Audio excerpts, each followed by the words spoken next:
Sejam bem-vindos para a gravação de mais uma edição do Coffee Cast. Esse que é o melhor podcast da sociedade. Hoje numa edição especial pra gente falar de uma série que foi lançada pela Netflix recentemente e tem gerado muito burburinho, que é a série, como ficou chamada no Brasil, Os 13 Porquês, no original 13 Reasons Why, ou como o brasileiro prefere, 13 Reasons Why, porque o brasileiro ele faz o que quiser, ele manda na internet. Afinal, paga a internet é pra isso. E a gente reuniu aqui um grupo diferenciado de pessoas pra gente poder debater um pouco sobre a série. A gente vai tentar falar algumas coisas técnicas, mas a gente vai tentar se ater ao tema principal da série, que é principalmente, acho, falar de suicídio, falar de depressão, falar da vida adolescente na escola, esse tipo de coisa. Queria que vocês que estão participando hoje se apresentassem aí pra galera que tá nos ouvindo. E aí, galera, eu sou Gabriela Hanner, estou aqui mais uma vez depois de atos, né, como boa desempregada, um bom filho a casa torna. E aí, galera, sou Jonas Rabelo, boyfriend da Gabriela, estamos aqui. Meu convidado especial. E aí, Ruma de Nerd, eu sou Alessandro Santos, o Zé Ninguém. E eu só tenho uma reclamação com a série. O Clay, ele não maratona a porra das fitas, cara. Eu fico puto porque ele não escutou logo tudo de uma vez, mano. E aí, galera, eu sou o Gabriel, o Frank, e, cara, não seja um Clay. Por favor, sério. E aí, galera, Patrícia Queiroz, vim trazer aí uma percepçãozinha da psicologia sobre essa série tão comentada ultimamente. E aqui é Lisandro Anjos, o Grão-Mestre, ao vivo e em estéreo.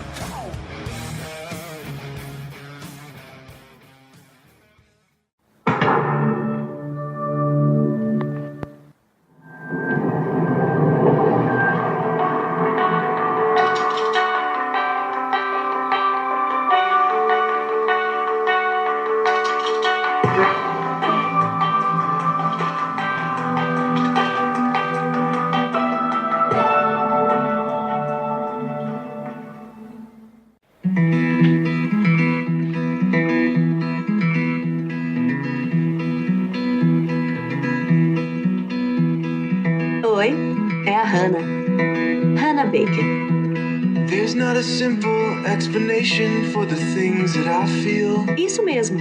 Não ajuste seu, seja lá qual aparelho com que estiver ouvindo There's isso. no one word to tell you why I do the things that I Sou eu, do. ao vivo e em estéreo. Sem compromisso de retorno, sem bis e dessa vez sem pedido nenhum. I just want you. Pegue um lanche, se acomode.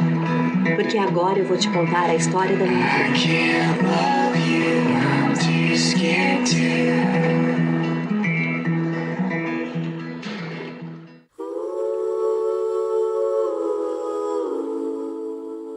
Para o primeiro bloco, discussão sobre a série, eu queria que a gente tentasse fazer sem spoilers, tá? Vamos tentar ao máximo a gente se dedicar aos spoilers, mas eu queria saber de todos, assim, eu sei da Gabi e sei do Jonathan, mas não sei dos demais. Alguém, além dos dois, leram os livros? Não, eu não.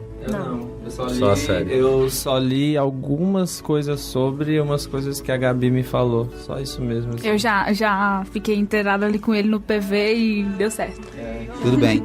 Então, pelo menos eu queria pegar um pouco da percepção dos dois que leram os livros e dos demais em relação à série pra gente fazer meio que um comparativo nesse primeiro momento, nesse primeiro bloco. E a sugestão que eu queria que vocês falassem um pouco sobre a composição técnica da série, o que vocês observam, sem entrar muito na questão do enredo. A gente entra no segundo bloco pra falar do enredo, pra falar dessas temáticas, mas o que vocês acharam da série, da parte técnica, qual a comparação dela com o livro, como funciona a produção dessa série na visão de vocês? Sim, o livro, como é que funciona o livro? Qual o autor?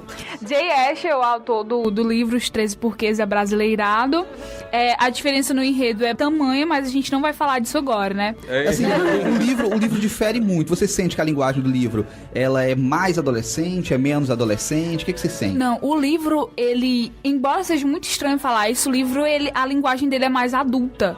Porque a série, ela, digamos que deixa tudo num envolto adolescente. O livro, embora fala sobre adolescentes, ele é uma temática mais séria, ele é mais culto, ele é mais direto. É tanto que tem diversas diferenças dos personagens do livro e da série. O Jonathan, completa aí pra gente? Qual a sua percepção do livro, Jonathan? E aí, pessoal, a série em si, ela é bem construída. Netflix produziu, né? Nossos corações. Isso. Mas eu acho o livro mais sério e menos dramático. A série, ela aborda de forma muito dramática, aquela coisa de suicídio, além de a Hannah ser burra. E o que eu achei interessante é que vi uma galera comentando na internet que o Clay, tipo, ele faz em uma madrugada, né? As fitas no livro. E isso Isso acabaria com a Netflix, né? No livro, o Clay ouve rapidamente as fitas e não tem tanta enrolação com os personagens secundários, então isso é muito simples pro livro. Então o livro é aquilo ali, pronto, acabou. Mas antes, você tocou num ponto que eu queria trazer também.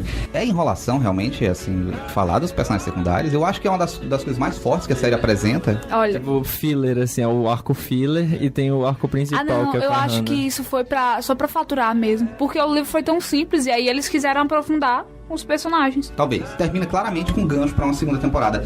Na parte técnica da composição da série, o Sandro, o Patrícia podia trazer pra gente, o Gabriel também. Como é que vocês enxergam a composição de câmera? Como é que vocês enxergam aquela questão do flashback, sei lá, a fotografia da série?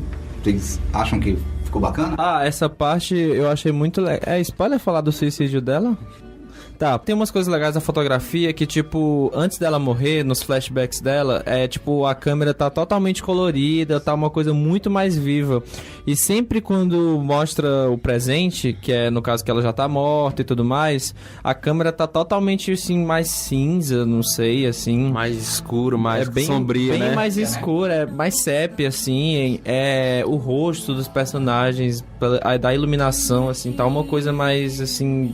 luto mesmo, sabe? A câmera tá como se estivesse de luto mesmo, assim, saca? E eles ainda usaram a questão da ferida lá do Clay pra mostrar, né? O que era presente e o que era passado, né? Pois é. Toda a vida que ele tá com a cicatriz, a ferida, o curativo é presente. É engraçado que essa cicatriz aí fica desde o primeiro episódio até o último, né? E os caras se machucam e fica se saram no instante. Engraçado que todo mundo se machuca, sara, ele quebra a cara todinha, né? Aí toda a cara tá normal, mas aquela cicatriz nunca sai. Quanto à atuação do elenco, pessoal, como vocês enxergam? Vocês acham que o elenco tava bem ou sei lá, deixou a desejar? Vocês destacariam quem dentro desse elenco? Ninguém. A Hannah, não. A Hannah, ela é uma atriz sem experiência.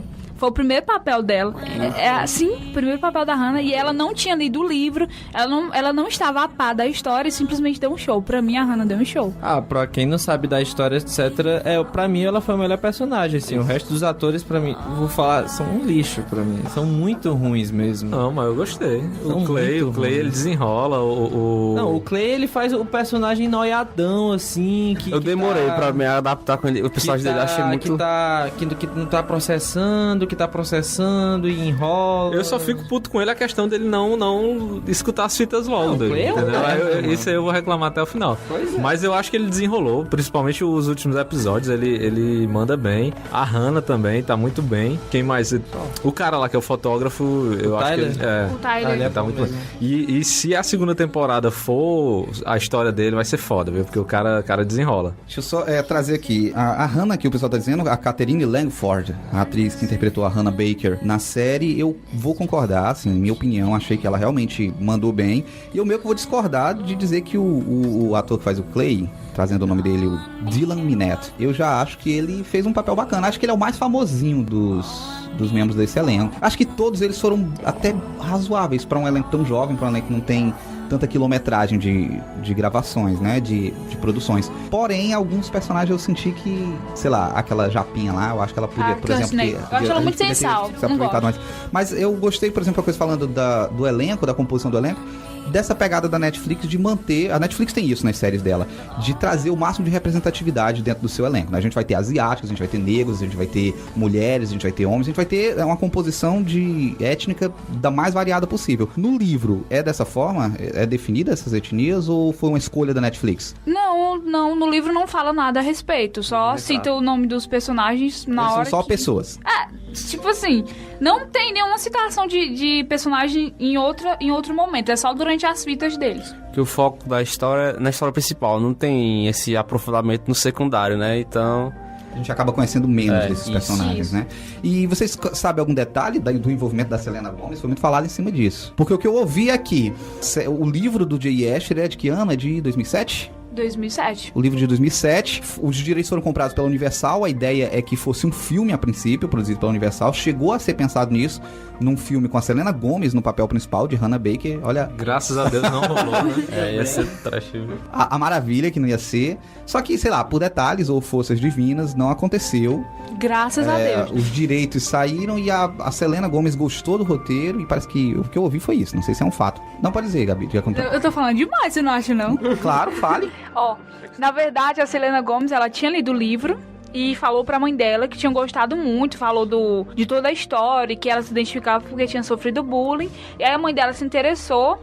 Depois que os direitos saíram da Universal, né? Elas apresentaram um projeto à Netflix como diretoras executivas.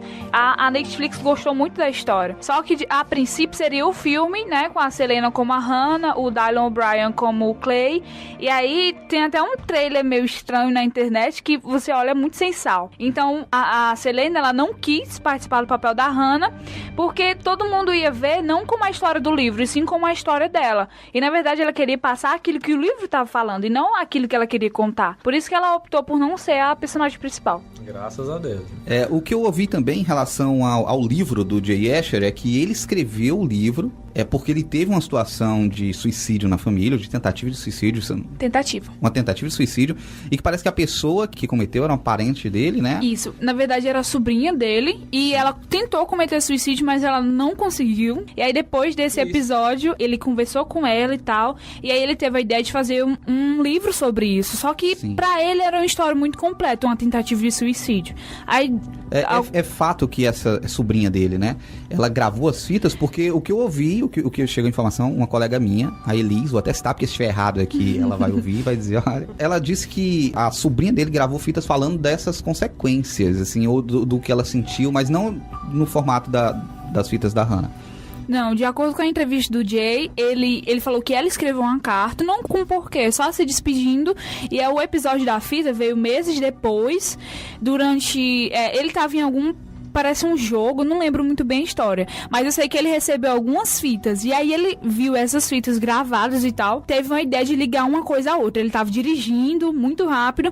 Aí deu tipo aquele bar que você recebe quando você vê uma ideia. Ele deu aquele bar, parou o carro e aí pensou juntar a história do suicídio com a história das fitas. Ok. Alguém mais quer colocar alguma coisa em relação ao livro, série, composição televisiva? Eu queria citar outra coisa e eu queria a opinião de vocês. O que vocês acharam da trilha sonora escolhida pra série? Conexa um pouco, assim. Tipo, tem os momentos que toca Joy Division e tudo mais, e aí tem os momentos que toca Selena Gomez pra se vender, né?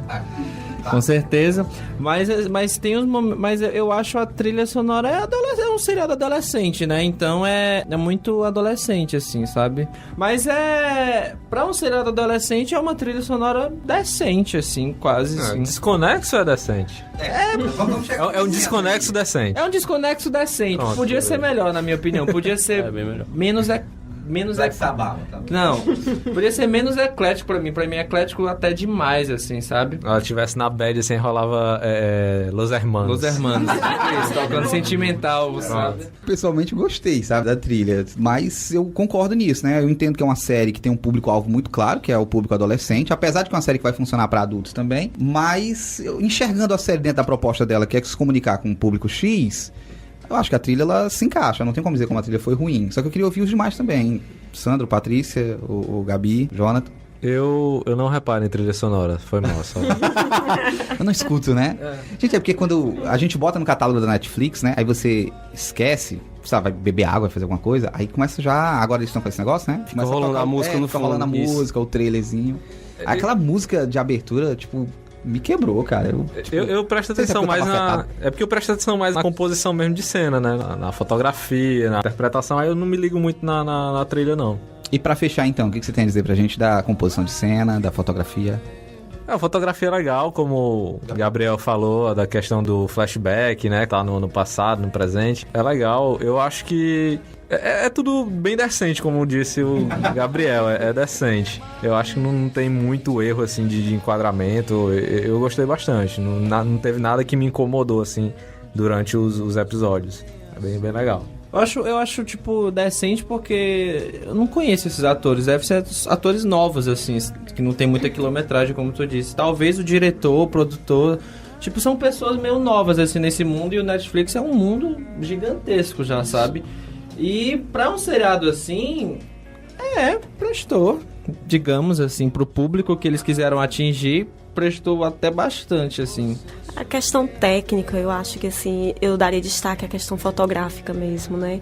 A fotografia, ela traz uma relação muito aproximada com os temas que estão sendo explorados em cada... Porque, assim, eu não vejo a perspectiva da série, que a Netflix, ela quis trazer a questão do suicídio, mas a questão universal de elementos sobre a vida, né? Porque ela vai trazer questões sobre bullying, vai trazer questões sobre relações familiares, vai trazer questões sobre relações, inter-relações dentro do ambiente ali da proposta adolescente, escolar.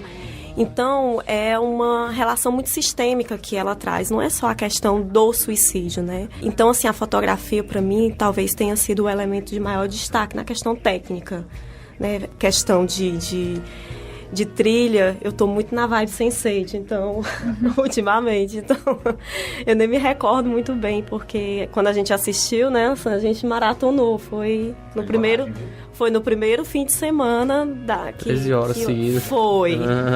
A gente só parou pra fazer almoço. Eu acho que uma pessoa que consegue maratonar... Sinceramente, eu não aguentaria. Uma pessoa consegue maratonar 13... Eu vou falar 13 Reasons Why. Uma pessoa consegue maratonar 13 Reasons Why no Netflix. Não é normal. Gente, vocês precisam buscar ajuda psiquiátrica. Não tá normal uma coisa. A gente parou só pra almoçar e pra jantar, velho. A gente começou à tarde, sei lá, 2 horas da tarde, a gente foi até umas 3 horas da manhã. Aí depois aparecem umas fitas com os porquê por aqui. Mas, gente, eu também maratonei, ó. Não, é porque é um dos meus objetos de estudo, então... Eu maratonei porque... É uma coisa assim que eu sofri muito bullying. Cuidado, gente! Eu sofri muito bullying. Revelações. Eu sofri muito bullying no ensino fundamental e eu não vou falar que eu me identifiquei com a Hannah, porque isso é muito estereotipado, mas tipo, muita coisa assim que eu vi acontecendo, não só com a Hannah, lembrou muito do meu ensino fundamental e de muita coisa que já aconteceram com os amigos meus e tudo mais, sabe? E eu maratonei, acho que por conta disso mesmo. E eu acho que esse foi um dos motivos que eu mais fiquei com ódio do seriado, porque depois, no outro bloco, a gente fala das minhas revoltas. Vamos fazer terapia, né, Gabriel? Só um destaque pra trilha sonora, a música lenta que eles chamam, né? A do Lars Huron, é The Night We Meet. Eu quero que você diga o nome de novo. Lars Huron. É a música do baile, a música lenta. Sim, então a música aquela desgraça mesmo. Gente, essa música, nossa, eu baixei essa música, eu fico escutando. Tipo, bom pra você escutar quando você fica brigando com o namorado, quando você tá fazendo alguma coisa de errado. Ouve essa música que você fica na bad de verdade, gente. É muito ruim. Ela cara.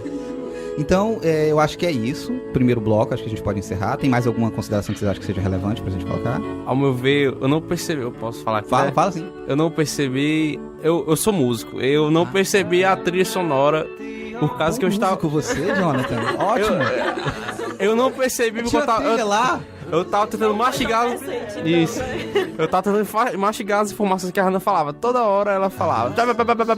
Aí você, pra você mastigar as ideias, informações. Mas eu tenho aqui uma teoria a respeito de trilha sonora. A trilha sonora, ela só vai aparecer se ela for muito boa ou se ela for muito ruim. Quando a trilha ela é ok, quando ela cumpre o papel dela, ela meio tá invisível. Então, se a maioria não reparou, a gente entende que é uma trilha boa. Mas o Jonathan não reparou porque eu fiquei toda tirando a atenção dele, perturbando ele. Acho que foi por isso. Eu não deixei ele assistir direito. Eu reconheci mais a trilha por conta das músicas que tocavam, que eu conhecia bastante. Aí eu reconheci a música, eu falei, tá tocando tal coisa. Aí eu lembro mais por conta disso, porque se eu não conhecesse nenhuma música, eu ia cagar pra trilha. Agora, ainda da questão técnica, só tem um elemento que eu achei totalmente desnecessário, que foi a questão desse apelo do corte. Eu não acho que o corte é um apelo para delimitação temporal. Demarcação de tempo, né? Mas eu achei desnecessário. Eu acho que a própria construção da história já ficava muito claro isso. Então, pra mim, foi totalmente desnecessário. 3 episódios com corte, né? O cara passou quase o semestre todo, assim, com um corte na testa, assim. E foi só um corte por causa de uma queda de bicicleta, gente. Quantas vezes eu caí de queda de bicicleta? Até hoje tô inteira. Eu acho que o único ponto de composição técnica que eu acho que eu faria de correção é que eu acho que os episódios, eles ficaram alguns muito extensos. Eu acho que a necessidade da Netflix de fazer, sei lá, foram 13 episódios, né? Pra compor 13 fitas, 13 porquês, 13 episódios, ela teve que encher muita linguiça em alguma coisa, e teve episódio que foi muito esticado, aí eles ficavam enrolando ali com uma parada, criou uma barriga ali no meio da série, em dado momento que ficou difícil de prosseguir em alguns momentos. Eu não consegui maratonar a série, porque tinha um episódio que me quebrava. Eu disse, não, vou parar, vou refletir sobre minha vida, depois eu volto. Né? E o último episódio, cara, eu levei uns 4 dias pra poder voltar pra série, porque o penúltimo é um episódio muito pesado, né? E eu disse assim, meu Deus do céu, será que eu quero ver o último? Não sei. Não, sem spoiler. Então, vamos fechar o bloco aqui pra gente entrar no segundo e a gente poder começar a falar do enredo em si.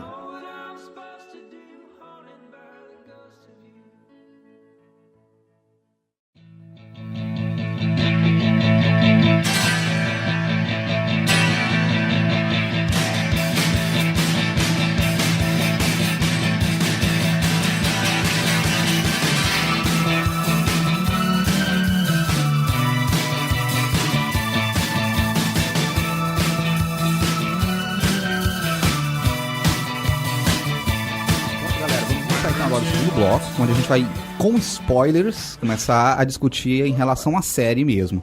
Eu queria desafiar um de vocês a fazer uma breve sinopse sobre o que é 13 Reasons Why, o que a gente vai encontrar nessa série. A série fala de quê? Trata de quê? Por favor, um resumo aí. É sobre uma garota do ensino fundamental. Médio. Do ensino médio. Primeiro ano, né? Segundo ano. Era do segundo ano? Não lembro. Isso é irrelevante pra mim. Segundo ano tá tão bem. Tá, uma garota do ensino médio comete suicídio. E aí um rapaz, que era amigo dela, acha fitas. A partir do momento que ele começa a ouvir as fitas, ele começa a descobrir o motivo do porquê ela se suicidou. E ela deixou as fitas com esse propósito. E aí, o que vocês irão saber só no próximo. Resumão, ela se matou, então não é spoiler. Ela se matou, não é spoiler, até porque é sobre o suicídio dela, né? Esse bloco já é com spoiler. Ela designou 2 pacotes de fita, um pro guardião, o Tony, e outro pras pessoas. O Tony, que eu queria fazer um parênteses aqui pra dizer, que é o melhor amigo pras séries, né? Ele não dá spoiler. Porque o Clay ficava... Se o Clay ficasse me perguntando, macho, eu vou dizer, porra, tu fez isso, diabo, né? E ele não sai do carro também, né? Tipo isso. Eu vi uma Fica chave. no carro direto. Entra na escola de carro. Ele só foi pra aula, acho que uma vez na temporada toda. Ele Ele foi só pra foi pra aula ameaçar, uma né? vez. Identifiquei já. Tipo eu também. Então, Sim. Então, as fitas vão passando de personagem pra personagem, há crimes nas fitas. Então, no final, o Clay fica muito perturbado em denunciar esses crimes. Clay é o personagem principal. Clay é o personagem principal, aquele que é muito Hannah dramático, que demora a ouvir as fitas, enfim, esse cara mesmo. Ele se sente na responsabilidade de denunciar os crimes, já que as outras pessoas das fitas não ligaram, porque elas erraram. O Clay foi a única pessoa que não errou nas fitas. Na verdade, ele errou ou muito pouco ou muito, né? Porque ele abandonou a Hannah e abandonar a pobre que tá prestes a cometer suicídio. Tem um ponto aí que sacanagem. merece que a gente se dedique daqui a pouco também. E antes de prosseguir, eu queria saber de vocês, assim, a gente vê na série que as tramas, as subtramas dos personagens, as subtramas da série, elas vão ser tratadas dos personagens secundários de forma mais desenvolvida do que foi no livro, por exemplo, é o que vocês me disseram. Mas a gente tem também vários temas que eu acho que são interessantes ser tratados, além do foco que a gente dá no problema da depressão da Hannah, né, no problema do suicídio, no problema do bullying escolar. A gente tem aí, por exemplo, um personagem que me marcou bastante, é o personagem do Justin. Quando a gente vê no começo, ele é aquele que ela diz assim, tudo começou com esse sorriso, não sei o quê. É o que tirou a foto da calcinha dela, a foto dela. E quando você olha esse personagem de uma lente mais intimista, né, de repente ele é um extremo babaca, mas aí quando a série vai avançando, você começa a enxergar esse cara no detalhe, você percebe, sim, ele foi um babaca, isso não isenta ele ter sido um babaca, mas quando você começa a olhar esse cara, você percebe que ele também é um cara com defeitos, que ele é um cara com problemas, a família dele é completamente desestruturada, você vê que o pai dele, o padrasto, sei lá, é tipo um traficante, a mãe dele é completamente submissa. Eu fiquei muito condoído com a história daquele personagem, por exemplo. Quando eu vi ele chorando, ele pede ajuda à mãe, a mãe dele só olha, baixa a cabeça e volta pro quarto. Ele começa a chorar, ele pega uma arma, ele pensa em se matar também, né? Então, é muito complicado. O Alex é outro personagem extremamente complexo que você olha, né? No final, a série fala tanto de a gente observar sinais, a gente assiste a série todinha e ninguém prestou atenção nos sinais que o Alex estava dando a série inteira, né? Que ele não tocava, ele estava extremamente irritadiço. E ele tava totalmente foqueral, né? Ele fala, por mim pode denunciar, pode... tipo assim, ele tava... Todo mundo assistindo a série dizendo assim, ai meu Deus do céu, tô identificando os porquê. E na série rolando os porquê do cara e ninguém prestando atenção. Os sinais que você está falando é uma coisa realmente muito importante, porque as pessoas têm essa ideia de que o suicídio é uma coisa que acontece. Ela é uma construção, né? Ela é uma construção, às vezes, que ela vai iniciando, né? O ato final, ele é concluído a partir de uma construção que, às vezes, inicia muito do processo inicial da formação desse sujeito. Né? Ela tem uma relação com a construção social, sim, com o meio que ela vive, com o ambiente, com a forma como ela se relaciona, mas principalmente com a forma como ela vê a si e ela vê o mundo. E essa forma como ela vê a si e o mundo não é uma coisa que acontece do dia para a noite, é uma construção muito particular, muito subjetiva de cada pessoa. Então, às vezes, como você muito bem pontuou a questão do Alex, né? Quando você chega no momento final que você vê... O Alex também cometeu a tentativa de suicídio. As pessoas se surpreendem, mas não é uma surpresa, né? O Alex, ele realmente deu sinais. Às vezes, os sinais não são claros no sentido da fala, né? Muitas pessoas, né? A gente acolhe pacientes que realmente chegam a verbalizar, né? A ideação, a intenção, que isso tudo faz parte do comportamento suicida. Mas, às vezes, isso não é muito claro. Isso é através de comportamentos, de condutas, que aí a gente pode destrinchar um pouquinho mais no decorrer da nossa conversa. O Alex, pra mim, é o personagem mais desequilibrado do seriado, cara. O Alex, em nenhum momento, ele tá, tipo, equilibrado, assim. Ele parece uma pessoa tranquila. Ele é um personagem doido da cabeça. Doido da cabeça mesmo. Não tem outra definição, assim, sabe?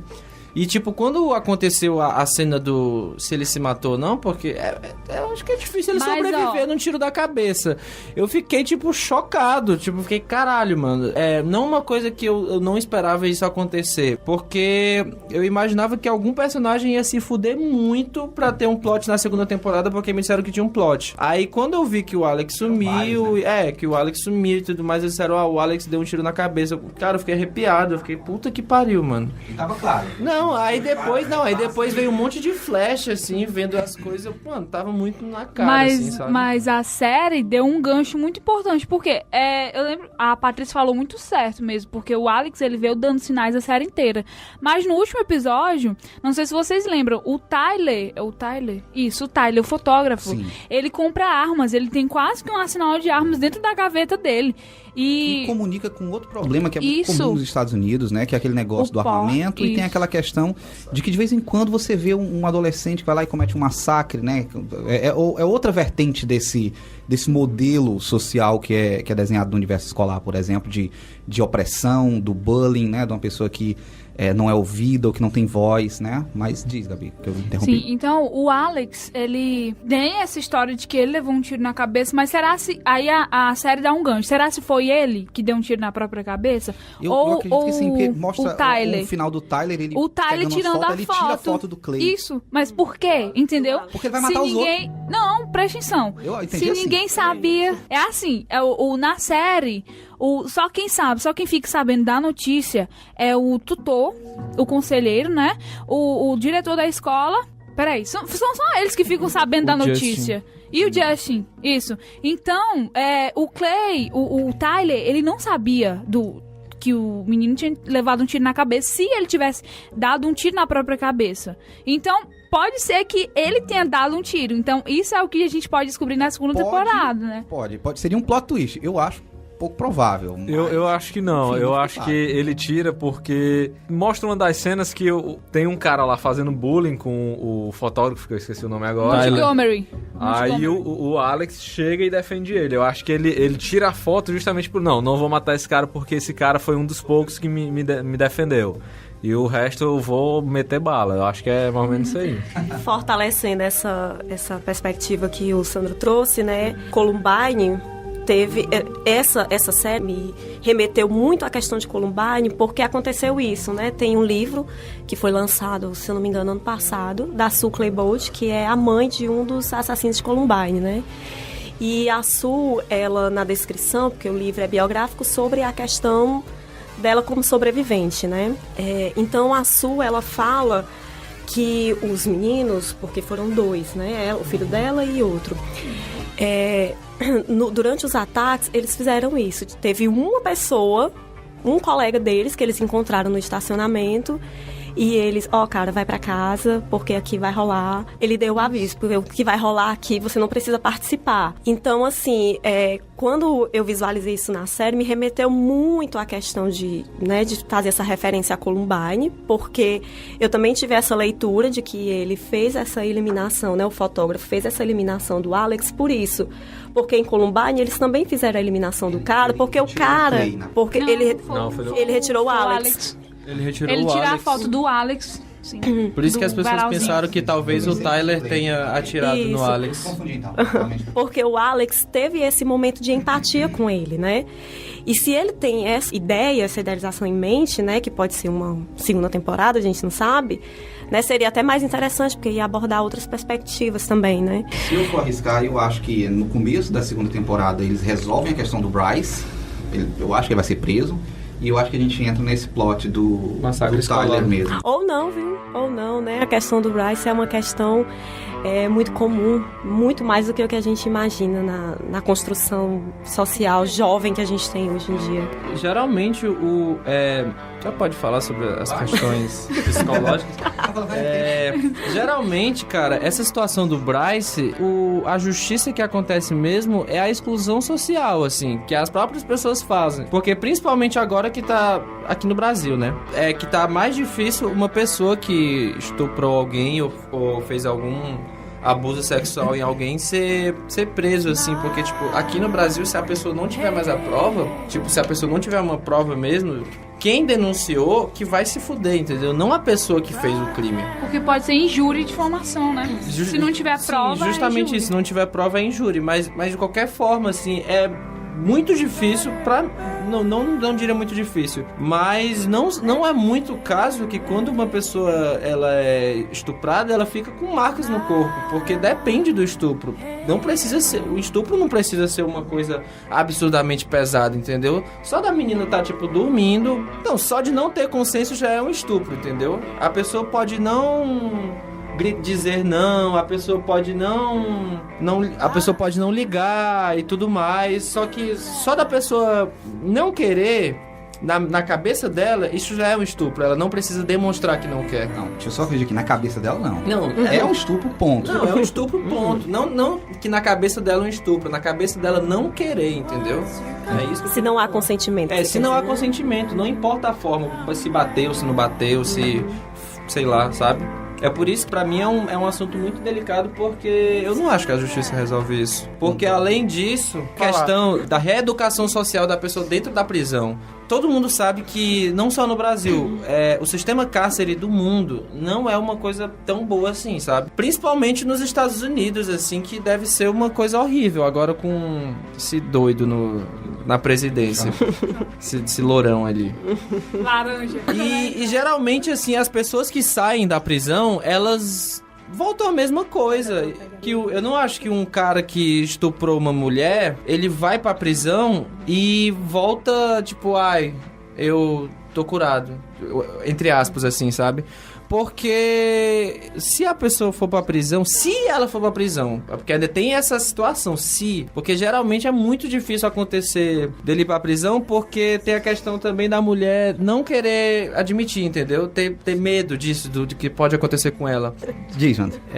Na série, o Bryce, ele é de uma família de poder aquisitivo bem ele tem elevado, né? Aí dificulta mais... Que seja feita justiça, né? Isso, a investigação, a influência, né? Os pais dele, sei lá. Sim. Agora, dentro dessa questão do Bryce, outro elemento é trazido de uma forma muito pontual, mas que nem todo mundo percebe, né? Porque a gente vê o resultado final, né? Sim. O Bryce, aquele cara estuprador, o cara foda, o cara horrível. Mas, quando você vai começando a perceber também a construção do Bryce, sim, dentro de uma família onde há uma liquidez muito grande das relações, né? Em momento nenhum a gente vê a interação da família do Bryce. Sim, cadê essa família? É uma família, sim, de poder aquisitivo, né? E tal. Mas cadê a relação? O Bryce vive sozinho naquele casarão, né? A família subsidia tudo que ele precisa da questão material, certo? Mas e a construção desse sujeito dentro do contexto familiar? Sim. Não existe? Então, ele se construiu muito assim de não ter vínculos, de não ter laços, de não ter afetividade. Então a gente não pode esperar que um sujeito que não é construído dentro dessas amarras de laços familiares, né, de relações, de fortalecimento, que ele realmente desenvolva condutas que a gente julga como valores e morais hoje em dia. Sim, eu vou concordar. Foi um ponto que eu acho que a gente ia trazer, mas já que a Patrícia tocou agora, é muito interessante a gente olhar a seguinte perspectiva da série. Eu vi muitas repercussões na internet do seguinte sentido. Muita gente se identificando com a Hannah como a vítima, mas eu também vi muita gente se identificando com os agressores. Sim. E o que eu acho mais interessante, e que aconteceu comigo, em vários momentos você se identifica com um ou com o outro, porque você é vítima, você é agressor, você é os dois, você pode ser o porquê de alguém, e vai ter muita gente que vai ser o seu porquê. Esse é o modelo de relação social que a gente tem. Em algum momento, pronto, o próprio Bryce, ele é vítima de um sistema maior do que ele, que o leva, né, a ser o Bryce. A gente vê que ele é patrocinado pela instituição da escola, ele é endeusado, ele é o quarterback, né, ele é o cara que ele é idolatrado pelos outros homens pela postura viril que ele tem, né? Ele é o macho alfa da história, então é natural pra ele esse negócio de se apossar das coisas. Ele é uma construção social também. E eu queria entrar muito nisso. As pessoas acham que a Hannah Baker se matou por causa de bullying. Eu acho que isso é direcionar errado o que a gente viu. A Hannah Baker é uma pessoa que sofria de depressão, né? Ela foi colocada numa situação de depressão, agravou com bullying, mas a Hannah Baker se matou porque ela foi estuprada. Ela foi estuprada, ela não encontrou voz. É uma série que fala muito de violência contra a mulher, sabe? Se você for ver, em vários momentos a gente tem a violência contra a mulher. A gente tem a Jéssica sofrendo um estupro, a gente tem a Hannah Baker sofrendo um estupro, a gente tem um momento em que a própria Hannah chega pro Porter, que é o conselheiro da escola, pra fazer uma denúncia de estupro, e o cara diz assim: você tem certeza? Você não autorizou, você não disse, você não tava bêbada. Como assim? A menina vai relatar um estupro e o conselheiro tutelar da escola alivia pro estuprador, culpabiliza a vítima. Não foi você não que autorizou? Então o que é isso, né? Machismo institucionalizado. O que a gente vê o machismo, por exemplo, no momento em que o próprio Alex, dentro de casa, homem, precisa se provar viril pro pai policial a todo momento. Ah, meu filho brigou na rua. Orgulho, porque o filho tá lá com a cara esbagaçada, que brigou não, ele apanhou na rua, né? Mas pro pai dele é tipo cicatriz de guerra, né? Tipo um viking. Meu filho viking voltou aqui, o Ragnar. Outro momento que eu acho interessante, por exemplo, é a questão da objetificação da mulher. Tratado também. Você vê lá quando eles passam aquela lista. Os melhores lábios, a melhor bunda. A Hannah Baker, ela fala uma coisa que eu acho que fica bem marcado, que é dizer assim: Alex, quando você me colocou naquela lista, você abriu a temporada de caça a Hannah Baker. De repente ela foi completamente objetificada. De repente todos os machos alfas começaram a correr atrás daquele prêmio. É a mulher prêmio.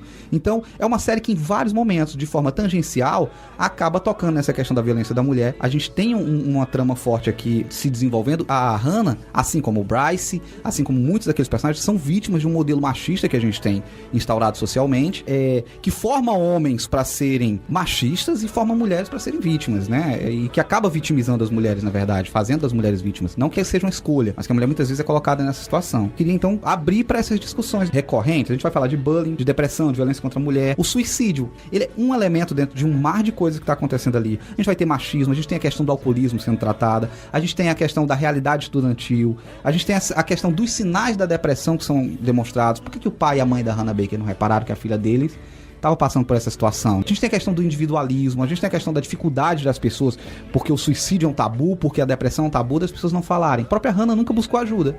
A única vez que ela buscou ajuda, ela não conseguiu dizer pro Porter diretamente: olha, eu quero me matar. É obrigação daquele cara saber? Não é? Por que a gente não fala desse tema, né? Por que ainda é tabu? Aí eu queria abrir pra vocês. Vamos lá, fiquem à vontade aí agora pra poder... chafurdem nesse tema, por favor. Eu tenho depressão faz 6 anos e por isso que eu meio que entendo como é que é essa questão de não se expor, sabe? Porque, tipo, quando eu falava pra alguns amigos, tipo, ó, cara, eu tenho depressão, não sei o que, eles ficavam: ai, mas tu tá bem? Tu quer alguma ajuda? O que é que tu quer que eu faça? Eu tô do teu lado. Tipo, tudo que você precisar, você quer me ver agora? Não faça besteira. Não, cara, eu tô bem. Eu tenho isso faz muito tempo. Eu só criei coragem de falar pra ti agora. Ela: não, mas tu precisa de alguma ajuda? Não, eu já tô me ajudando. Não, mas se tu quiser eu te ajudo. Não, cara, não é desse jeito. Porque as pessoas acham que que tem que salvar a vida da pessoa urgentemente. Tipo, eu tenho depressão, vixe, vai se matar agora, entendeu? Não é uma questão assim, é uma questão tipo... Eu não sei, quando eu comecei a sentir os sintomas de depressão, foi por conta do bullying. Eu sofri muito bullying no ensino fundamental, de verdade. Eu não vou ligar se eu vou... Eu sofri muito bullying, eu apanhava, zoavam comigo porque eu tinha voz fina. Eu ainda não sei se eu tenho voz fina. Não. Eu acho que não. Zoavam comigo porque eu era tá ótimo, Gabriel. Zoavam comigo porque eu era o menor da sala também. E aí era uma questão que eu só comecei a tratar no passado. Eu tinha, 14 anos, hoje eu tenho 21. E aí, eu fui pra psicóloga nessa época, porque eu meio que não me sentia bem. Fui pra psiquiatra, comecei a tomar remédio. Aí parei e voltei ano passado pra psicóloga. E só ano passado que eu aceitei todos esses problemas que eu sofri, porque um ano depois de eu ter sofrido bullying no quinto ano, que era a sexta série, no outro ano, na mesma escola, no primeiro dia de aula, as pessoas que fizeram esse bullying comigo, que fuderam com a minha cabeça, que eu não vou negar, basicamente me trataram como se eu fosse o melhor amigo deles, e eu levei numa boa.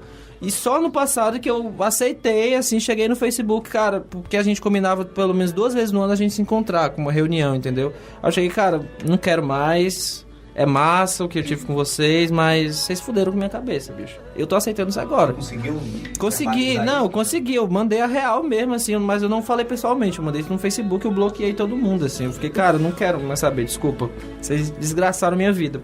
E aí, eu acho que pra mim, que eu tenho depressão faz 6 anos, eu já tô, não diria acostumado. Eu não queria estar acostumado, eu não queria ter depressão.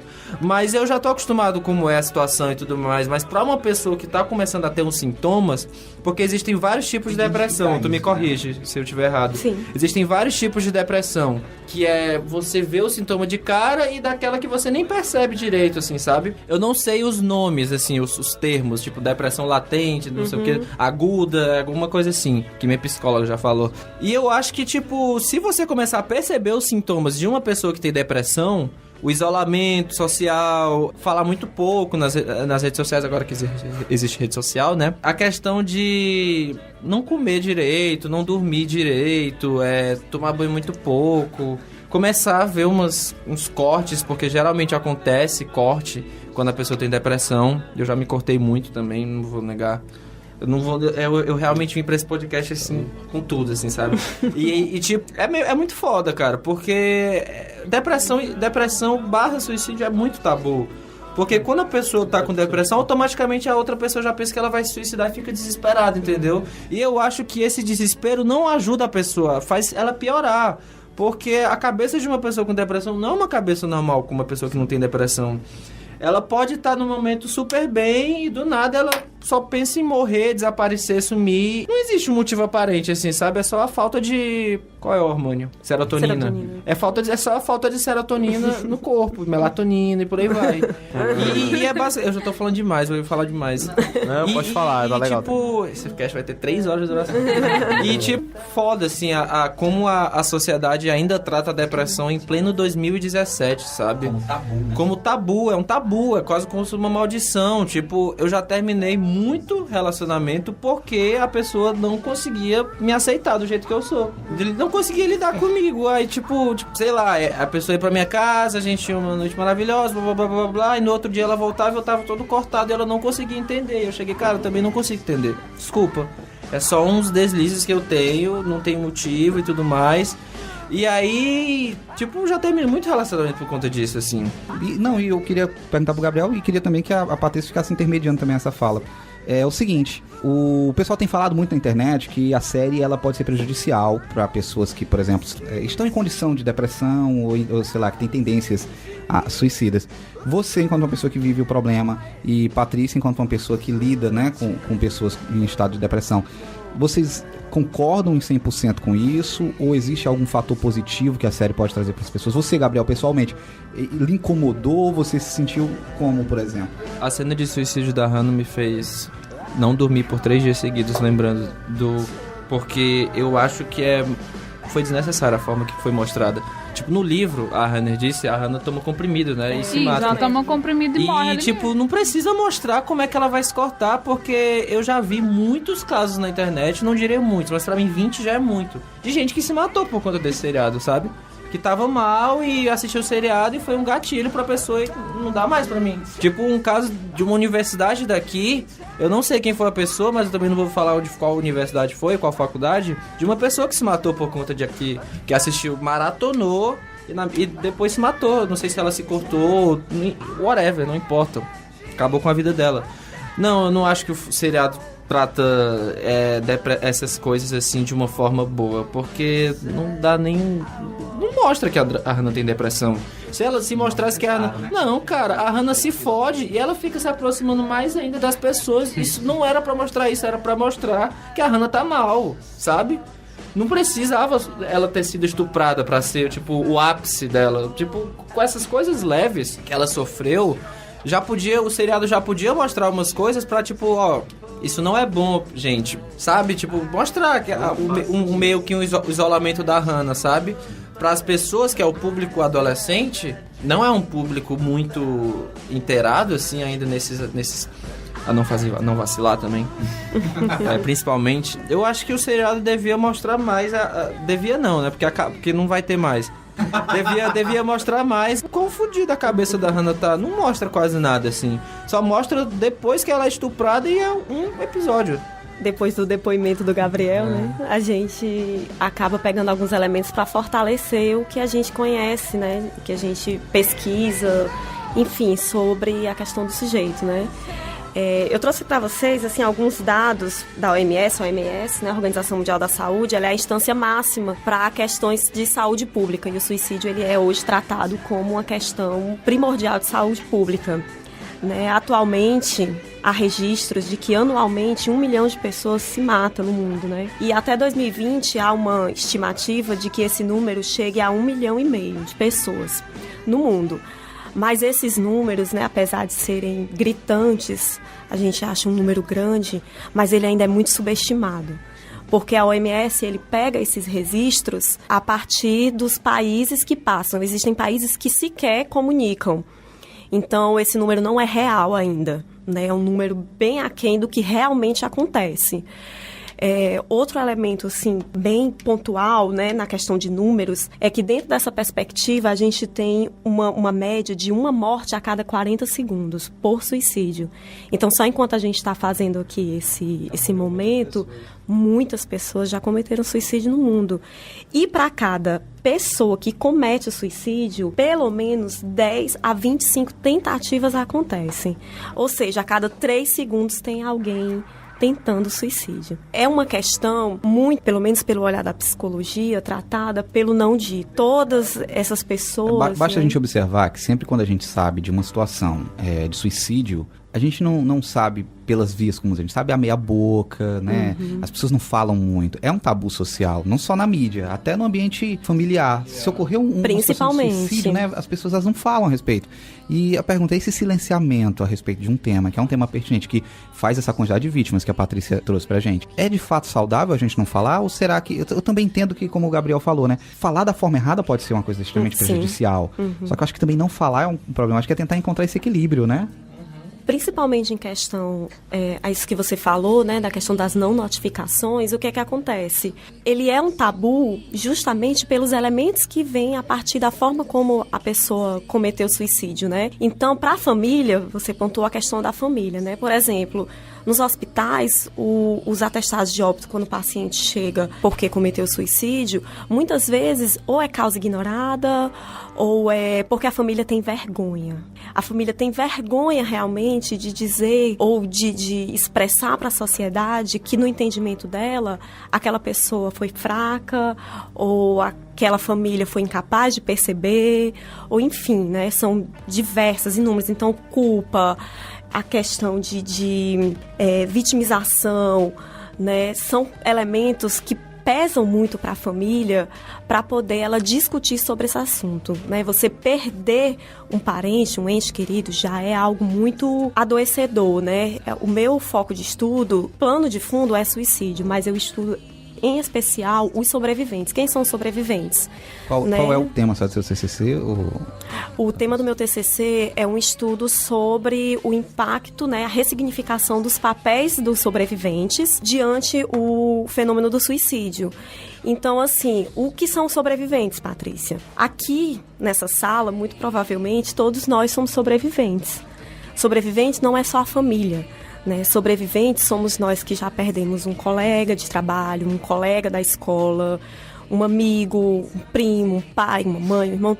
todos nós nos caracterizamos como sobreviventes se já tivemos um contato com o suicídio. Então, é dentro dessa perspectiva o meu objeto de estudo. Então, assim, em números, né, aqui no Brasil, uma pesquisa recente de 2014 mostra que o Brasil é o 4º país latino-americano em números de suicídio e o 8º no mundo em números absolutos. Aqui no Brasil, o foco, né, onde tem mais registros é na região sul, e a OMS ela tem registro de suicídio a partir de 5 anos de idade. Então, assim, você imagina o suicídio uma coisa já de uma elaboração adolescente, adulto, enfim.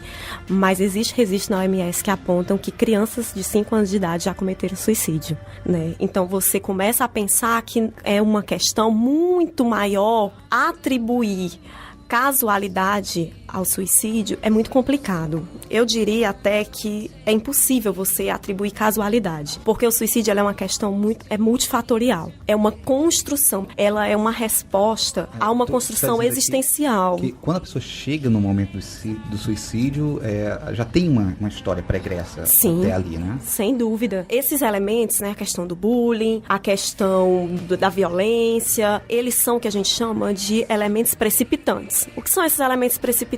São aqueles elementos pontuais que geralmente, no senso comum, a gente relaciona ao ato. Mas não necessariamente a Hannah Baker cometeu o ato porque ela sofreu algum tipo de bullying ou porque ela foi estuprada. Mas esses foram elementos precipitantes para a decisão dela. Isso já era uma construção na cabeça da Hannah de muito tempo. A Hannah, se você perceber, ela era uma garota do não dito, muito claramente. Tanto a Hannah, quanto o Alex, quanto todos os outros. A Jéssica também sofreu abuso. Por que a Jéssica não cometeu suicídio? Se a gente atribui a questão do suicídio ao estupro, por exemplo, a construção da Jéssica, construção significativa e existencial da Jéssica é diferente da construção existencial da Hannah. Então, assim, por exemplo, dentro da perspectiva psicológica, o que é que a gente entende? Que o sujeito, vou citar agora abordagens, né? Vou puxar a sardinha pro meu lado. Dentro da perspectiva cognitiva, que é a minha linha de método de trabalho, então a gente entende o sujeito como uma construção de crenças, né? O que é essa construção de crenças? Ele vai criando a forma dele de ver o mundo, de ver a si e de ver o outro.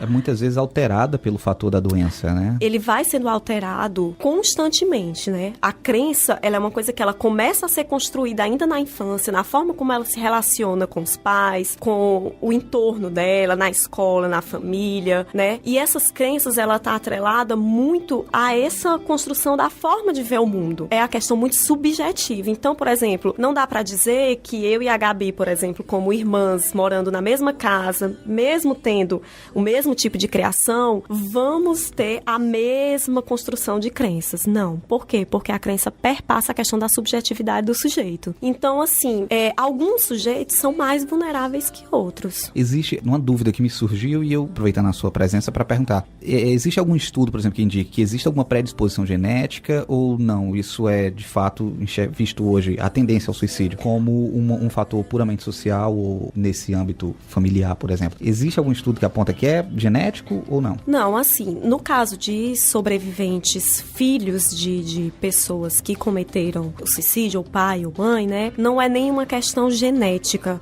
mas é uma questão mesmo de construção daquela vivência. Na pesquisa que eu tô fazendo, eu vi que tem alguns dados, por exemplo, que os sobreviventes, eles são um grupo de fator de risco para suicídio. Por exemplo, as primeiras semanas, não quer dizer, por exemplo, eu perco o meu filho por suicídio, eu vou também cometer suicídio. Não, mas eu me enquadro dentro desse fator de risco, por conta dessa construção vivencial, relacionada social, né? A questão do ambiente, da vivência, da experiência. Geneticamente, eu ainda não vi nenhum estudo que faça uma inter-relação. Existe com a questão de transtornos mentais, como, por exemplo, a depressão. Pessoas que têm depressão, os filhos têm uma maior predisposição a também desenvolver o transtorno depressivo.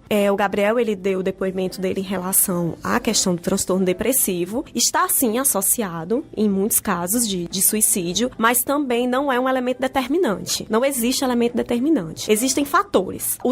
Alguns transtornos mentais, eles são mais agravantes para o desenvolver do comportamento suicida, né? A gente tem na literatura a questão da depressão, está muito associada, mas não quer dizer necessariamente que o depressivo automaticamente é um suicida. Né? Isso, nem quer dizer que o depressivo ele vá cometer suicídio e nem quer dizer que quem comete suicídio necessariamente tem a depressão. Então, assim, a depressão realmente ela tem uma associação, mas ela não é determinante. E existem alguns outros transtornos mentais, né? Como transtorno bipolar, esquizofrenia com psicoses. São alguns transtornos que têm um índice associativo à questão do comportamento suicida. A gente também é importante salientar que o tema suicídio, ele perpassa um leque, né? Como você disse, é uma construção, né? Uma questão gradativa. Então, por exemplo, existem pacientes que eu recebo, por exemplo, que eles vêm muito com a questão da ideação. Ideação é diferente de intenção e é diferente de ato.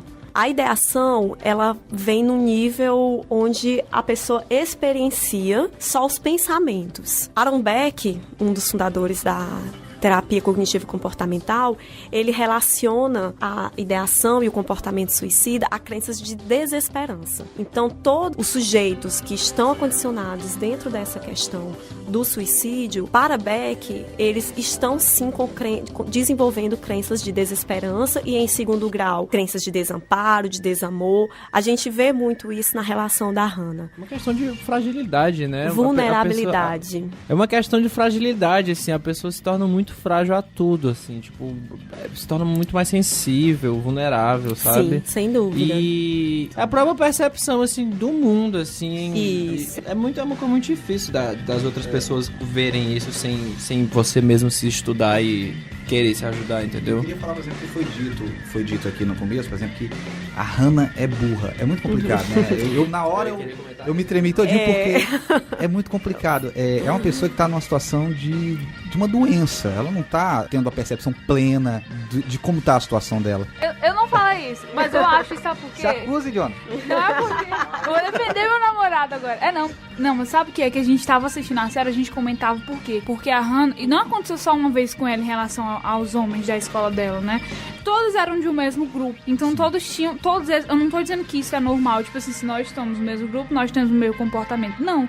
Mas lá era o caso. Todos eles tinham o mesmo comportamento. Então, ela se envolveu com o Justin, com... O Marcos. O Marcos, isso, é o Marcos. Isso. Então, todos eles tinham o mesmo comportamento influenciado pelo Bryce. Tudo isso ia acontecer. Por um modelo social machista, isso ia acontecer. Então, ela se envolveu com um, sabendo que ia acontecer de novo, e se envolveu com outro, sabendo que era do mesmo meio, então era o mesmo comportamento sempre.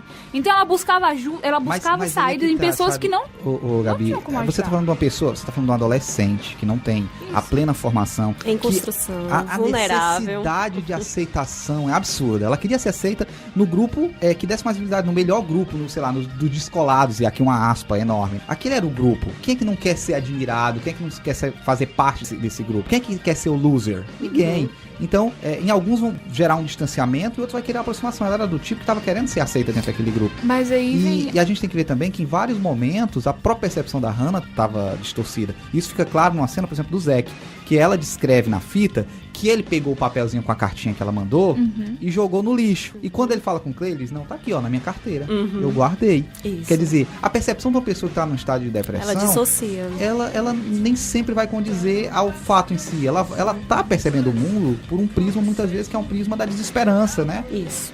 Entra na questão da vulnerabilidade que o Gabriel falou.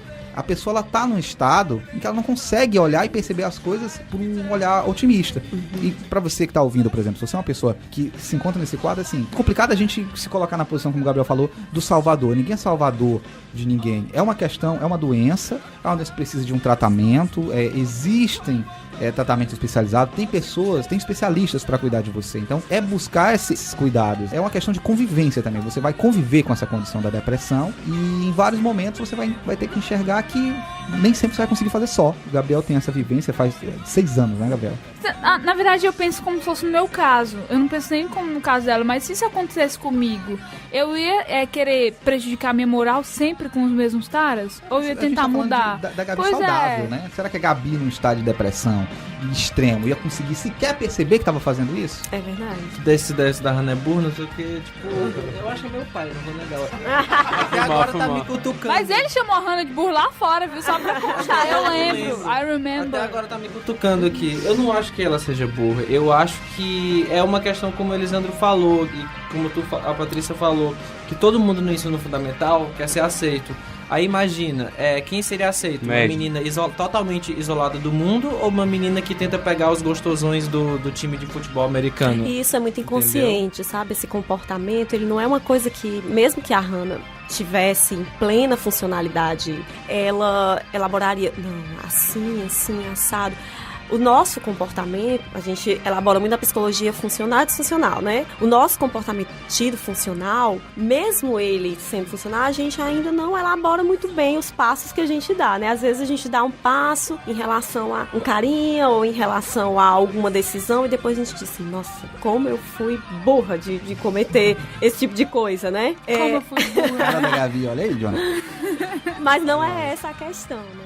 A questão realmente se pontua na questão de que a Hannah, assim como todos os outros, eles estavam muito aprisionados a essa disfuncionalidade da visão de si próprio, que é muito comum na adolescência. É tanto que as taxas de suicídio, elas são mais pontuais nas fases entre 15 e 35 anos, que aí ainda pega uma fase da adolescência, e acima de 75 anos, que são fases muito pontuais de mudança, né? Geralmente a fase de 75 anos é uma fase onde a pessoa está de confronto com a finitude, né? A pessoa com 75 anos ela não tem mais muitas perspectivas do que fazer na vida. Ela provavelmente já fez tudo que ela, né, dentro dos padrões que a gente tem expectativa de vida hoje. Então, assim, ela se depara com essa questão existencial. E na fase de adolescência é outro ponto também onde o sujeito ele não tem a construção abstrata totalmente construída, né? Ele não desenvolveu ainda completamente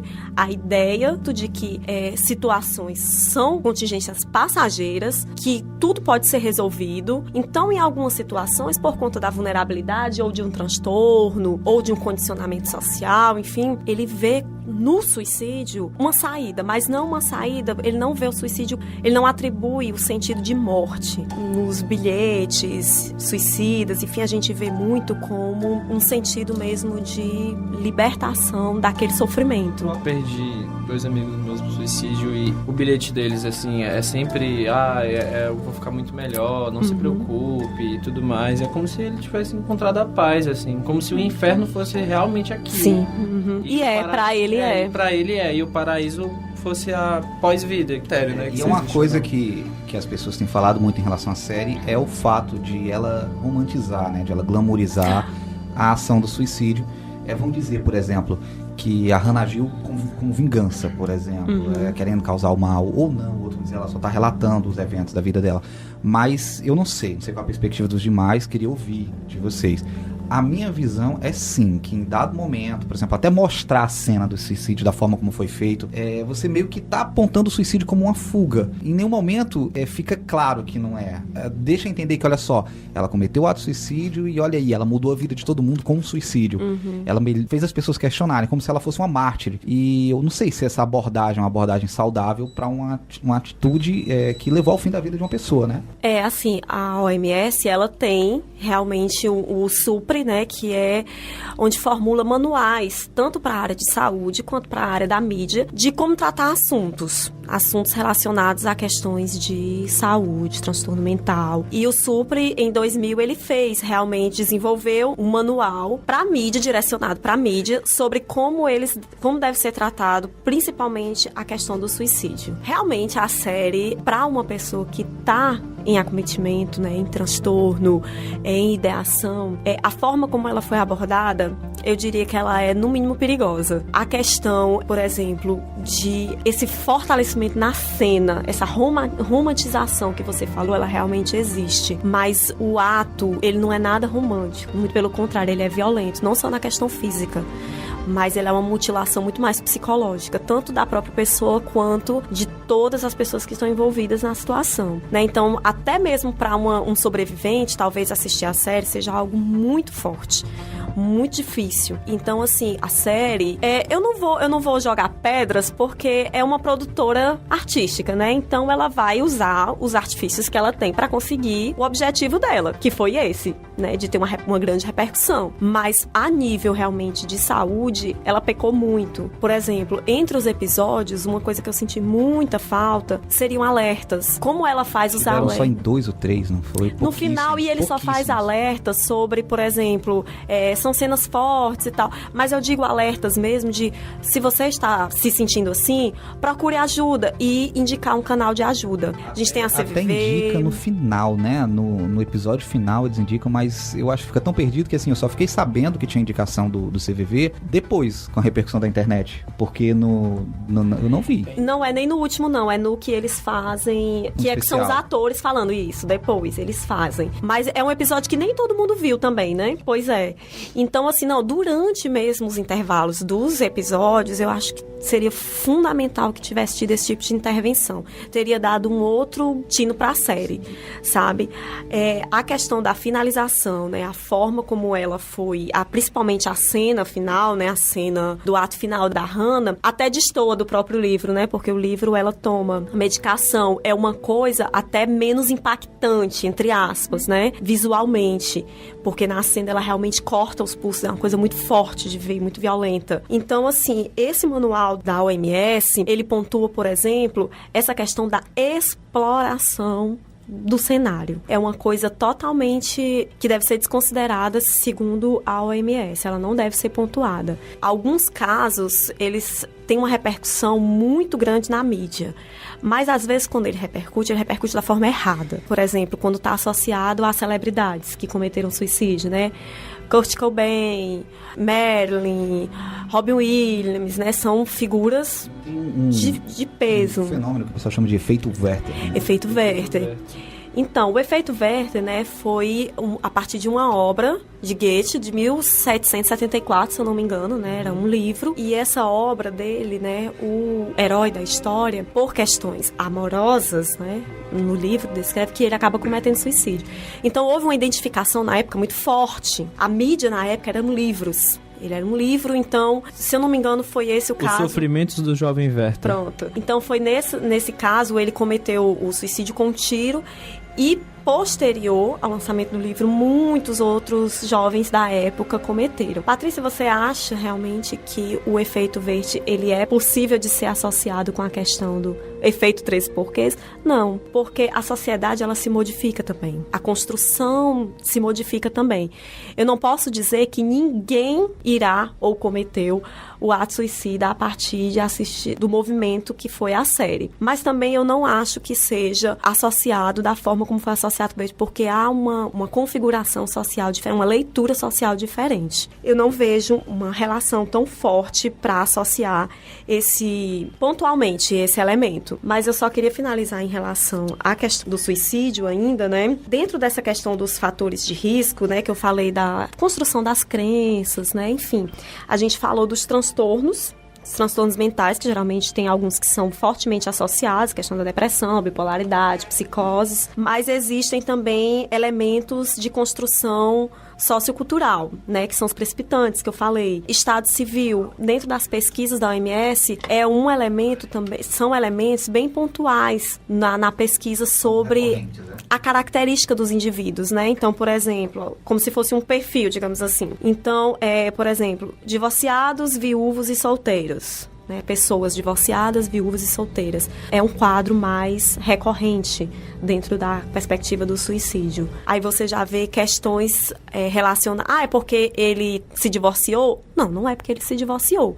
É porque está relacionado à sua crença de desamor, desvalor. A questão da profissão, existem algumas profissões que têm mais associação ao comportamento suicida, que são médicos, farmacêuticos, químicos e agricultores. Médicos, quem diria, né? Médicos. Aí você se pergunta, né? Nossa, mas por que são profissões tão diferentes?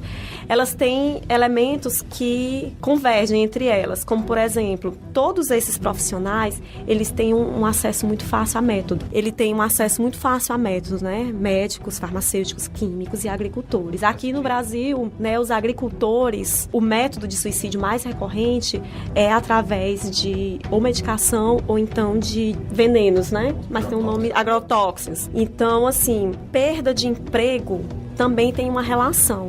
Não é a questão de estar desempregado, é a questão da perda do emprego.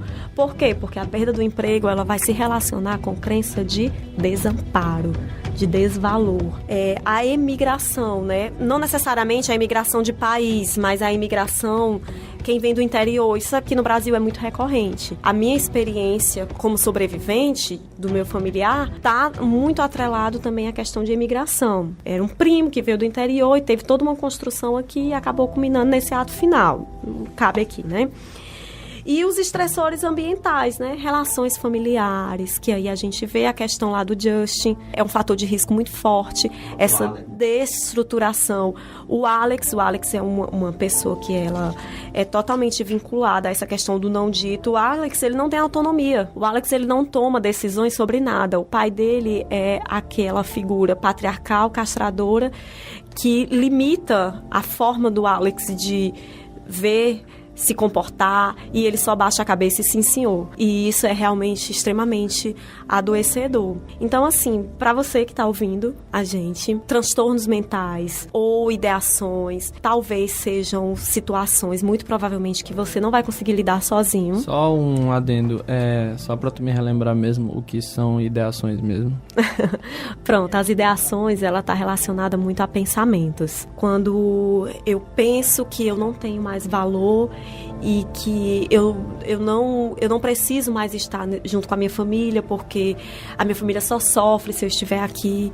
Então isso está muito ligado à ideação. A ideação, ela fica no campo dos pensamentos.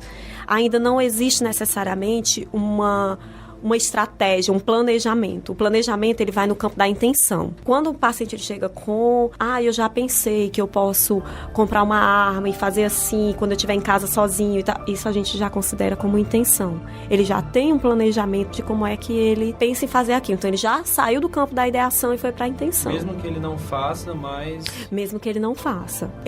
E o ato tá ligado, a tentativa tá ligada ao ato, que pode ou não culminar no suicídio.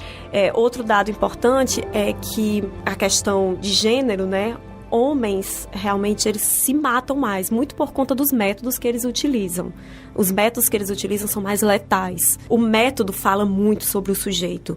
Uma pessoa, dentro das pesquisas, eu achei esse dado muito interessante, uma pessoa, por exemplo, que comete suicídio dando um tiro na cabeça, ela jamais pularia de um prédio. Então, não é... Aí você já desconstrói a ideia de que suicídio é morte. Não é só necessariamente a questão de morte, é uma questão existencial. Então, esse método, ele fala muito, existe quem tiver mais interesse, né, existe uma tese de doutorado que ela aborda sobre essa questão do método, né, de como o método, ele fala muito, porque depois que a pessoa comete o ato, você só pode fazer uma avaliação, entre aspas, né, psicológica dela, pós-mortem, né, a partir de elementos que você vai extrair daquela história de vida que ela deixou. Então, o método, ela vai te dar muito norte sobre essa construção dela. Então, a gente falou da ideação, da intenção, né, do ato final, que pode ou não culminar. Os homens, eles têm mais efetividade no ato. Em contrapartida, as mulheres tentam mais. Numa pesquisa, as mulheres, elas são o público que mais tentam o ato suicida. Mas como método de letalidade, raramente uma mulher comete suicídio, por exemplo, com tiro. Por quê? Porque tem os princípios estéticos, né? A valorização ainda da vaidade da mulher. Mesmo depois de morta, a mulher ela não quer se ver totalmente esfacelada, a questão da sua vaidade, da sua construção estética, assim. O que também não é uma regra, tá? Não estou dizendo que nenhuma mulher vá com... uma curiosidade. Quando a pessoa tenta cometer suicídio e não consegue, tu já estudou, tipo, como é que a cabeça dela fica depois? Ou difere do método, assim? Não, geralmente as pessoas, né, as pesquisas apontam que quem comete o suicídio, muito provavelmente ela já tentou no mínimo outras 3 vezes. A forma como é abordado isso com ela a partir da primeira tentativa vai te dar muito norte de por que culminou no ato. Entende? Então, assim, a própria área é bem intrigante que até a própria área médica, ela não consegue lidar com isso. Eu digo a área médica mesmo, os pronto-socorro, né, e tal. Quando uma pessoa, ela chega no pronto-socorro e foi por tentativa de suicídio, ela é marginalizada, na maioria das vezes. Porque o ideal médico é o ideal máximo de vida. Ele não quer saber se essa vida é boa ou não é, importa que esteja viva. Então, assim, o nosso olhar da psicologia, ela é totalmente diferente. Mas é a questão de qual é o ponto que vale essa vida. Então, assim, há vários campos que interagem com uma pessoa quando ela tenta suicídio, né? Campos de conhecimento. Ela passa pela questão psiquiátrica, psicológica, social. Então, se ela tiver o suporte dessa equipe de uma forma muito pontual, né, muito provavelmente esse ato ele não vai se finalizar. Mas se ela não tiver esse suporte, então virá sim outras tentativas, sim. Todo o suporte ele é sistêmico. Ele tanto é um suporte de profissionais e principalmente de família. Hoje aqui em Fortaleza a gente tem 2 frentes que trabalham muito fortemente com isso, que é o programa Pra Vida. Ele funciona às quintas-feiras lá no Hospital Universitário Walter Cantídio. O professor Fábio Gomes é quem coordena esse projeto. Ele já tem mais de 10 anos, então é um projeto muito forte nessa frente. Ele trabalha realmente com atendimento de pacientes com ideação, intenção, com comportamento suicida como um todo. E a gente tem aqui também outro instituto que trabalha com esse foco, que é o Instituto Biadotti. Ele é um instituto que foi criado justamente a partir de um comportamento suicida, né? A Biadotti foi um caso de uma adolescente aqui em Fortaleza há alguns anos atrás, que acabou cometendo suicídio, e a família desenvolveu esse instituto, né? E eles trabalham nessa perspectiva. E a gente tem as clínicas, né? A gente tem várias clínicas espalhadas em Fortaleza, clínicas psicológicas gratuitas, trabalham também com essa frente. Não só com essa frente, mas com outros tipos de acolhimento de transtornos mentais. Eu acho que foi importante a Patrícia traz essas questões, até porque a gente já tá dando tempo aqui pra gente encerrar, mas para o ouvinte eu queria fazer o seguinte convite, tá? Se você se encontra numa situação em que você acredita que, sei lá, você ouviu a gente e acha que precisa entender mais ou tá numa situação que se sente de vulnerabilidade, se você tá em Fortaleza, tem essas opções que a Patrícia mencionou agora atrás. E tem o CVV, né? O CVV por telefone. O né? CVV número 141, ou então através do site, né, deles, www.cvv.org.br. Não necessariamente se você for uma pessoa que está na situação, mas se você identifica alguém que você queira conversar, como lidar, porque também se você não é uma pessoa que está preparada, você vai correr o risco de chegar na pessoa e dizer, olha, você é burro. Muito importante, né? isso. Você é abestado. Não tô falando da fala lá no começo, não. Tô falando que realmente essa questão da depressão, do suicídio, ela é banalizada. E essa questão que o Gabriel falou de vitimizar a pessoa, né? Eu vejo muita gente na internet dizendo assim, fulano de tal tá triste. Não é triste, gente, ele tá depressivo. Fulano de tal é fresco. Isso é falta de emprego. Por que você não sai da sua casa e vai ver seus amigos? Gente, a pessoa tá doente. Tá? Não é uma escolha da pessoa estar naquele estado. Então, se você identifica uma pessoa nesse estado, é melhor que você não fale diretamente para evitar. Procura uma ajuda profissional para você se informar de como é que você vai lidar com essa pessoa. Pode ligar pro 141 e tentar se informar de como é que você pode lidar com essa pessoa. Fica essa dica para você, ouvinte. Né? Tem uma campanha, hashtag não seja um porquê, que tá rolando na internet. É legal também você conferir. Na própria página da Netflix tem muita coisa disso. E no CVV eles têm um blog também com muito material, sabe? Com muitos artigos sobre suicídio, né? O blog do CVV mesmo. É bacana. Lá no link do CVV, no site deles, vocês vão encontrar também um link para o blog. Eu queria encerrar aqui, mas antes eu queria saber se vocês têm alguma coisa a colocar. A Gabi parece que levantou o dedo. É interessante a gente lembrar de quem passa por essa situação e não comete o suicídio, geralmente tem uma cabeça, vamos supor que já foi falado aqui, que a Hannah pode ter feito as fitas com a forma de vingança e tal. Tem gente que age dessa maneira. Na verdade, eu vou contar uma experiência minha que aconteceu também na quinta série, no 6º ano, de que eu passei o ano inteiro sofrendo bullying. Era um bullying muito ruim, porque eu chegava em casa e chorava e tal. E aí eu pensei em tirar minha própria vida, mas eu não fiz isso. O que foi que eu fiz? Cheguei lá, um certo dia, eu tranquei o menino na sala e dei uma surra nele. Eu quebrei 3 cadeiras dele. Então ele ficou muito... Depois dessa surra, que eu quebrei 3 cadeiras nas costas dele e tal. E aí ele ficou muito triste. Gabi, então, se você está ouvindo essa fita... É Lucas Porfírio o nome dele. Desculpa, Lucas, por favor. Você é um Mas porquê. ele era o meu porquê e eu acabei tornando o porquê dele. Porque eu fiz o cara sofrer. Eu tinha muito ódio dele, cara. Então, isso desenvolve ódio muito grande. Quem pratica bullying, no meu caso, eu fiquei com muito ódio dele. Até hoje eu tenho ódio dele. Mas eu já me vinguei, então... É uma coisa que Vamos fechar meio... essa gestalt, Gabi. É uma coisa que fica meio que pra sempre na tua vida, assim, tipo, quando eu sofri bullying também, eu pensei na possibilidade de tentar suicídio, eu tentei, só que não deu certo. Eu tentei mais de uma vez, eu não ligo fazer esses depoimentos, já falei tudo aqui da minha vida, eu já tô aberto, já rasguei mesmo. tudo. Eu já tentei, eu acho que umas 4 vezes tentativa de suicídio. E tu falando nessa questão do apoio, e eu pensei muito nisso, eu acho que realmente só não aconteceu por conta do apoio que eu tenho, assim, dos meus amigos e dos meus pais, porque geralmente eles que me salvavam, assim, teve um momento que teve um dia que se não fosse pelos meus pais, eu acho que eu tava morto já, assim, que eu, tipo, não importa a forma que eu fiz, assim, e aí eles apareceram e, tipo, me salvaram, sabe, ficaram desesperados, assim. Eu acho que nesse momento, assim, de total desesperança, que você se sente desesperançoso, que não tem ninguém, na verdade, pelo menos, assim, no mínimo, pode ter uma pessoa, mas essa pessoa vai se importar com você. E vai fazer a diferença. E tentar fazer a diferença, mas ela vai tentar. Uma experiência que eu tive muito por conta que eu já perdi 2 amigos por conta de suicídio. Um tinha 14, um tinha de 15 e outra tinha 15. Os 2 se mataram da mesma forma. Só que são pessoas totalmente distintas uma a outra, assim. Uma morava aqui e o outro morava em Belém. Eu sempre penso, assim, faz muito tempo já. Um foi em 2013 e outro foi em 2015. E eu sempre penso, tipo, poxa, o que é que eu podia fazer pra ter evitado isso? E aí eu penso, tipo, cara, eu acho que não dava pra evitar, sabe? Porque, tipo, talvez a pessoa não quisesse mesmo ajuda, porque eu acho que tem alguns momentos que realmente não tem jeito, assim.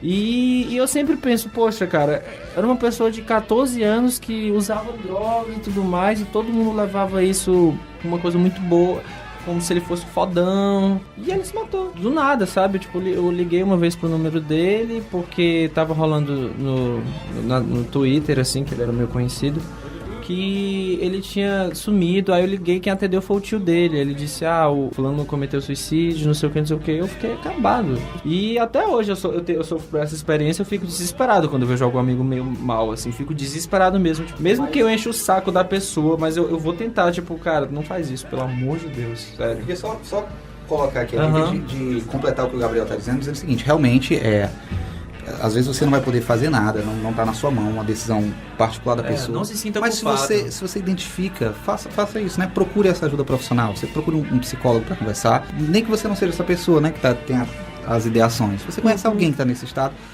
para se instruir de como você deve agir, de como você pode agir. Às vezes não cabe a você, às vezes cabe realmente ao profissional, né, intervir. Mas então, outra coisa, não se sinta culpado de verdade. Pode ser muito ruim, você pode se sentir culpado. Eu já me senti culpado por conta disso, eu já aceitei, cara, não tinha jeito. A pessoa quis desse jeito mesmo. Mas não se sinta culpado. Se você se sentir culpado, vai ser pior. E o que geralmente acontece, a família culpa os amigos. Isso fode mais ainda. Na série, no mundo, cara, a família culpa os amigos, assim, principalmente quando é uma família religiosa, sabe? Tipo, a culpa é deles porque ele andava com ele, não sei o que, sendo que, tipo, se não tem o apoio da família, no mínimo, o apoio dos amigos é essencial, sabe? Sendo que a família também pode ser um porquê, Sendo que a família também pode ser um porquê. Eu não gosto desse nome, desse termo, não seja um porquê, assim, sabe? É muito tosco, mas... Porque geralmente a culpa não pode ser uma culpada, pode ser uma coisa assim, vindo do inconsciente da pessoa. Mas um cara do primeiro semestre da faculdade, ele dizia, tipo, o seriado é incrível, Aí eu começava a criticar, cara, não é isso, ficava com raiva, tipo, agora o jeito que eu tô falando, o negro vermelho. Quebrando tudo. Aí ele falando, tipo, ai, mas eu não acho mas eu não acho que é desse jeito, é meio foda, né, assim, mas eu não acho que é desse jeito que tu tá falando, eu acho que tu tá exagerando, sabe? Eu acho que foi necessário o seriado existir, não das formas que foi feito e que foi abordado. De ponto positivo ele traz a Mas de discussão, ponto né? positivo ele traz a discussão como, tipo, cara, é a realidade. Tem que se tocar. Isso é a realidade. Isso já acontece há muito tempo. Muito tempo mesmo. Por isso que eu achei necessário, porque para as pessoas abrirem os olhos, entendeu? E esse não dito, ele tem que ser jogado de alguma forma, né? De alguma forma, mesmo que seja da forma mais escrota possível, que foi o seriado e acabou. Acabou. Ficou revoltado, quebrou a cadeira e saiu do estúdio. É isso, galera. Agradeço pra vocês. Valeu.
Jay Asher. Eu tá vendo meu inglês top? Nem parece aquela pessoa que tentou falar Abbey Road e não conseguiu.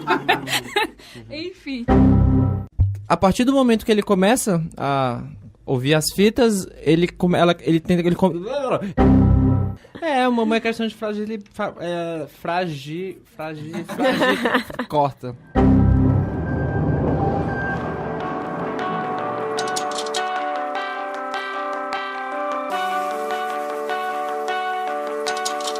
Tchau.